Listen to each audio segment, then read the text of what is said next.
Hello and welcome back to the channel, and welcome to another Assetto Corsa Competizione video. Now we're going to be looking at a hidden preset within this video, but one thing I did want to suggest just before we get on is don't bother binding these keys to your wheel or anything. Just use the automatic section. It will save you a heck of a lot of messing around, and it'll just allow you to use keys on your or buttons on your wheel for better uses. So let's get into the video and let's have a look at these key bindings on the keyboard. So if you've got an Xbox One and you've got a keyboard attached to it, brilliant, you're halfway there. Now this was one thing I discovered last night whilst reading through the threads on the Assetto Corsa website, and I'll just leave a little link for the guy that found it. Credit where it's due. But I thought I'd investigate it a little bit further today and figure out what the hell's going on with it. So if you press the F2 button, you'll be launched into a series of 5 different menus, and having pressed it twice, you'll come to this menu here, which is every key on the keyboard mapped to something within the game, predominantly allowing us to be able to change the in-car view. We can move the wheel to where we want to, we can change it, we can see the mirrors at the side if that's what you want to do. But yeah, just cycling through the F2 button will bring you to this smaller menu you can see in the middle of the screen, where you could either choose to have a blank view with no HUD displaying. You can use the basic view. Then it goes to like a help menu, and then there's like the timing screen, and then like a broadcasting screen. So a few options to choose from within this F2 button. So before I get going and show you a few other points, as you can see I tried to drive the car there and the wheel isn't recognised. So this is something I'm finding that I have to do every time I come to the game, is reset my wheel within the game itself. So there's no point doing it before you start the game and choosing the game with the wheel. It's a case of having to do this every time you come onto the game and powering up the wheel whilst it's in the game. As soon as you've powered the wheel up, obviously you can feel that it's working or not, or you can just go to the options menu, look in the control screen. If you can see the steering lock is applied, you know that your wheel's actually connected. So that's something that I've figured out. But yeah, we can actually start to drive the car now.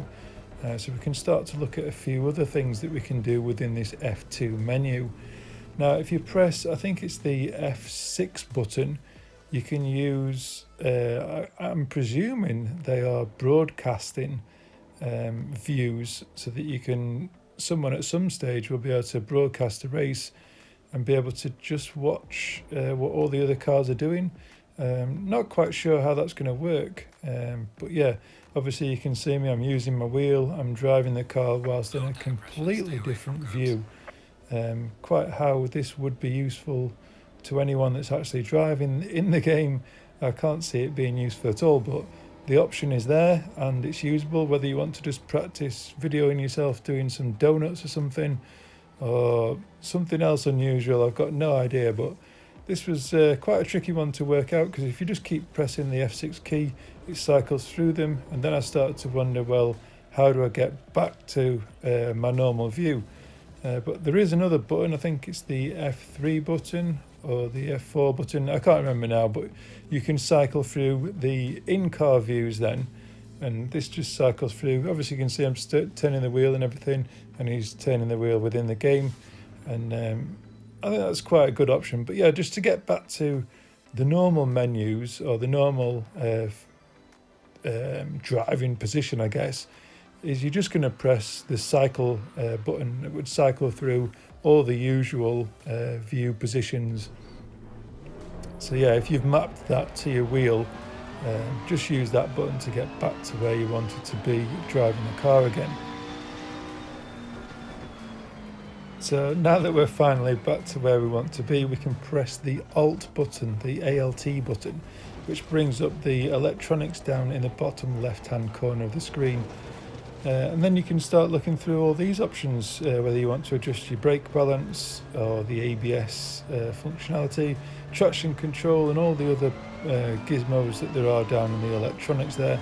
But you can do this on the move, just moving up and down with the D-pad that's probably on your wheel, or you can use the keys on the keyboard itself to cycle through them, and then just pushing left or right at each one of them to choose what you want within that menu, and then just pressing the Alt button to go back.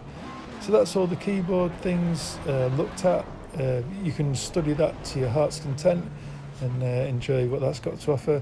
I did actually try and do a race in a really stormy condition as well, which I really am impressed with the graphics.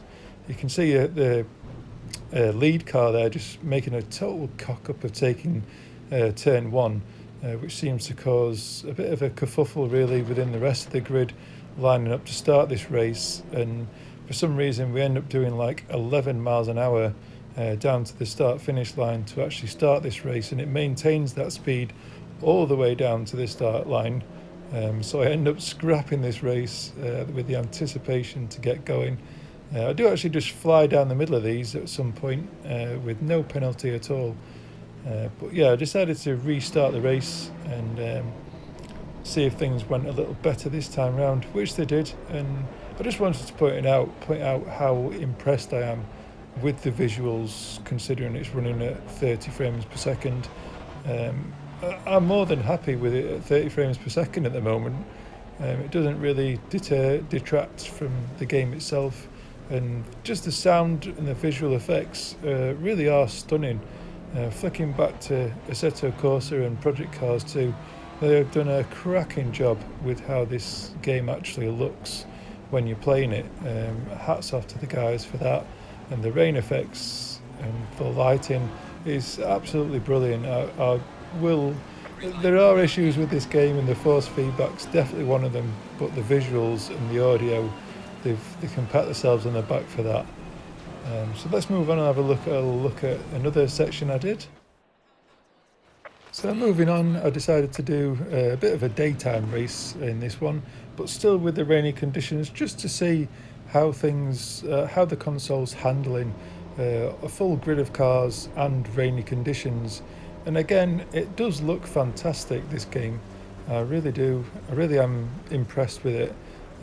Definitely enjoy driving along using the F2 button now, just to clear out the whole screen, get rid of all the HUD, and just drive as if that's what you've seen and that's what you've got. All the AI also do struggle with grip. It is quite impressive to see just how hard it is to drive it in these conditions. But obviously there are still issues with the force feedback, which I'm going to get onto shortly. But just, yeah, really impressed with this game. Need to get rid of those names above the cars to make it a little bit more realistic. But yeah, really impressed with just how difficult it is to drive in these sort of conditions, which I've no doubt it is in reality. Then I just went on and did a little bit of a dry race, just seeing if I could get anything better through the setup. And it's not really an issue really. The way the force feedback is, I say that in a funny way really. The main issue is the force feedback. Everything else is all right, and I'm not sure that the force feedback is the problem. I think it's more down to the latency or the lag that's between what you're feeling and what you're seeing on the screen. I think it's just too much of a delay.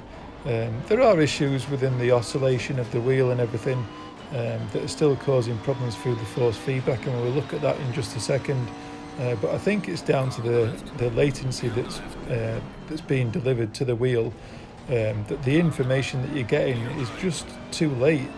You know, if a car's about to skid out, you need to have lightning reactions to get it back.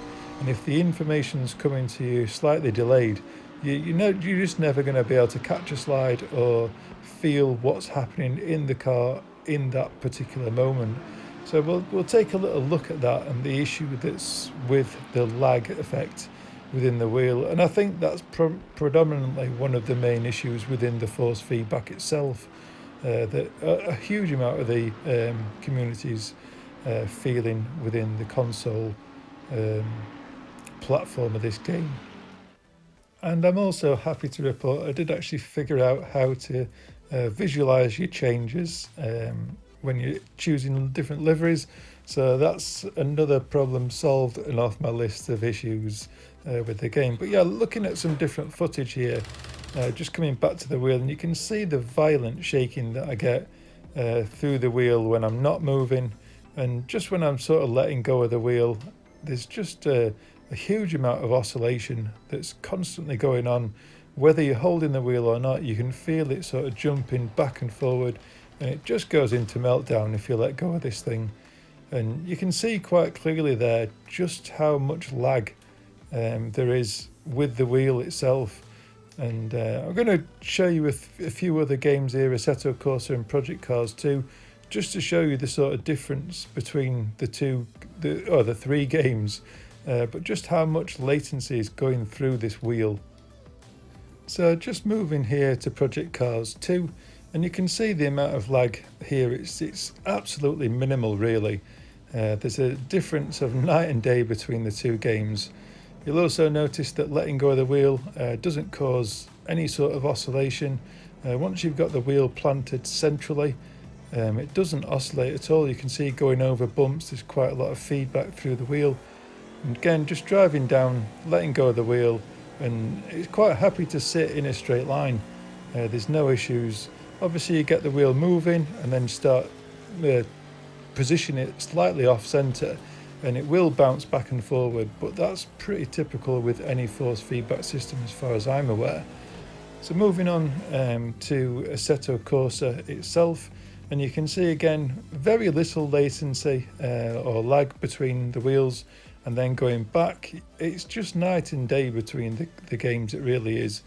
There's just so much lag, and I think this is the issue that's causing the force feedback problems. It's just too late, the detail's too late. But yeah, that's the video, guys. Hope you've enjoyed the video, hope it's been useful for you. And if you haven't yet subscribed to the channel, please do hit the subscribe button, hit the bell icon so you know when I'm posting some of the videos. And that's it. Ciao for now.